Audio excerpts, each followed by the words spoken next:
ที่เขาถามว่าผู้ใดตายไปแล้วเขาไปเห็นว่ามาบอกอาจจะว่าล่ะสมมติว่าคนที่ขึ้นสวรรค์แค่ชั้นแรก50 ปีมนุษย์เท่ากับ1 วันเหมือนบ่ผู้นี้ว่าไปสวรรค์สั้นนั้นสั้นนี่แค่มือหนึ่งเขาอาจจะชมเล่นในบ้านของเขาเองหมายความว่ามือหนึ่งเขานี่ไหมแต่ว่ามัน50 ปีมนุษย์แล้วนี่ไหมเขาเล่นในวิมานของเขาเองเขาเล่นน้ำบานน้ำเฮือนเขาบอกง่ายๆเนาะมือเดียวฮะก็ไปหอดนี่ก็เป็นธรรมดาคือเฮามาในสถานที่แห่งนี้แหละมามือเดียวเนาะมามือเดียวก็จะเบิ้งนั่นจะเห็นมีในสถานที่ว่ามาตาดเข่งนี่ก็จะเห็นสถานที่นั่นนี่เขาเจ้าอยู่กันจังใดนอเบิ้งอันนั้นเบิ้งอันนี้ไปเพลินไปในมือหนึ่งมันบอกเพลินไปในมือหนึ่งของสวรรค์สัญจาตุมโลกมนุษย์ได้50 ปีล่ะเข้าใจว่าบาดนี้วันนี้มันจะเอาหยังมาบอกบางที่วันนี้เอาญาติของผู้นั้นน่ะ60 ปีไปแล้วตอนนั้น70 ปีไปแล้วหรือ30-40 ปีไปแล้วตาของตายลงนรกแล้วก็มี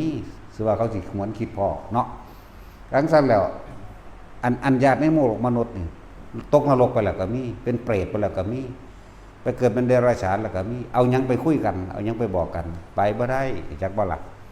สั้นแหละบางจำพวกก่อนไม่ได้สนใจว่าสิมาโลกมนุษย์เลย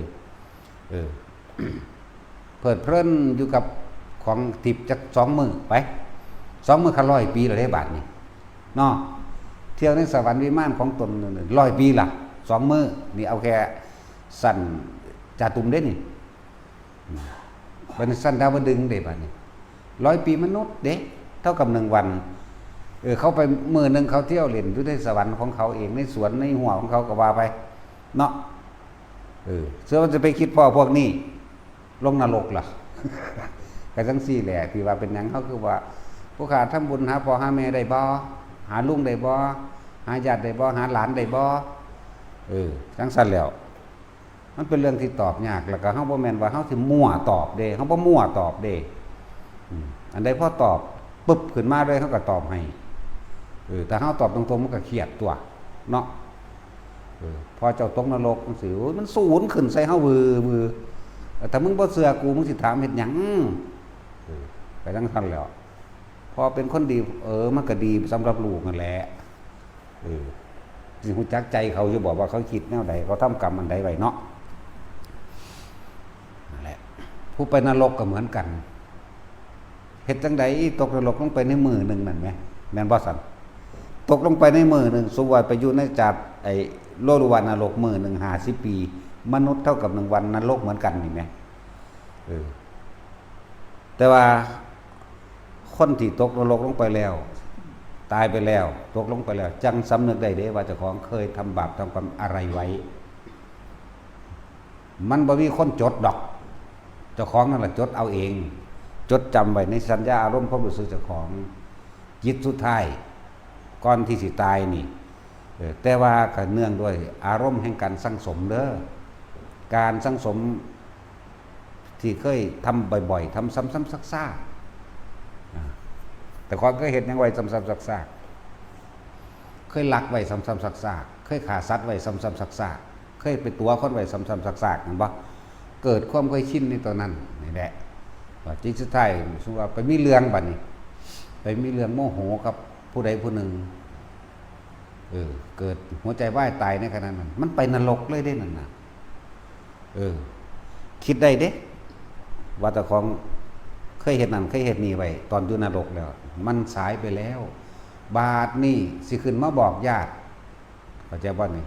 สิขึ้นมาบอกญาติว่าให้ญาติทำบุญอันนั้นนี่ให้แน่เด้อนี่จังชีวิตจังสิพ้นนรกมือ1 2 มือเจ้าจังคิดได้มันก็ขึ้นมาบ่ได้แล้วสมมุติอาจจะมันสิมีช่องว่างเว้นไว้อยู่จักหน่อยนึงดอกมื้อใดสมมุติว่าพวกเจ้าอาจจะไปจำศีลในวันพระจักมื้อนึงพวกเจ้าสิมีตัวนั้นแหละขึ้นมาแต่ว่ายามใดมันจะไปให้ผลพวกเจ้าตอนนั้นพี่มันเวียนไปถึงจำศีลไว้มื้อนึงเนาะมื้อนั้นศีลดีอยู่เพียงชั่วขณะเดียวนั่นแวบขึ้นมาแล่นหาญาติเจ้าของเองว่าสิบอกให้ไปทำบุญให้คือหมายความว่ามันมื้อนึงของเขาแล้วแหมแต่ว่ามัน50 ปีมนุษย์แล้วนี่แหม หรือบางพวกมือหนึ่งของเขามัน100 ปีมนุษย์แล้วนี่แหมมันจะไปหาไสล่ะบางพวกก็ลงมาหาเวกีนักก็เจะของอีกบางพวกอยู่ในเปรตบางพวกก็อยู่ตามขันตามตอนของมันเองจังซี่สิไปบอกไผแม่นบ่ล่ะจังซั่นแหละที่ว่าเป็นหยังเขาคือบ่ค่อยตอบได้ว่าพระพุทธเจ้าก็ยังบ่ตอบภาษาเฮาจังซั่นแล้วแม่นรู้อยู่ก็บ่ตอบได้เดี๋ยวนี้พุทธเจ้าเพิ่นก็รู้แต่เพิ่นบ่ตอบเป็นแรงเนิ่นช้าเสียเวลาในการที่ฟังอริยสัจ4นั่นแล้วท่านแหละเขาก็ฮู้อยู่แล้วอุปกรรมค้นฆ่าตัวตายด้วยความโกรธเกลียดเคียดแค้นน้อยใจจังซี่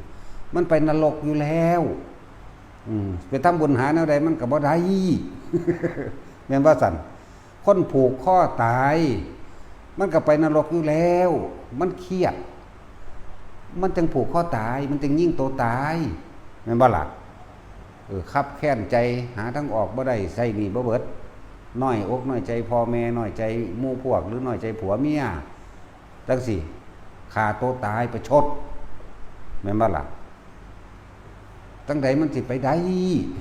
จังซั่นตัวบัดนี้นรกของพวกนั้นมันบ่แม่นเด้สมมุติว่า1 กับเท่ากับ1 วัน1 กับเท่ากับ1 วันของอัน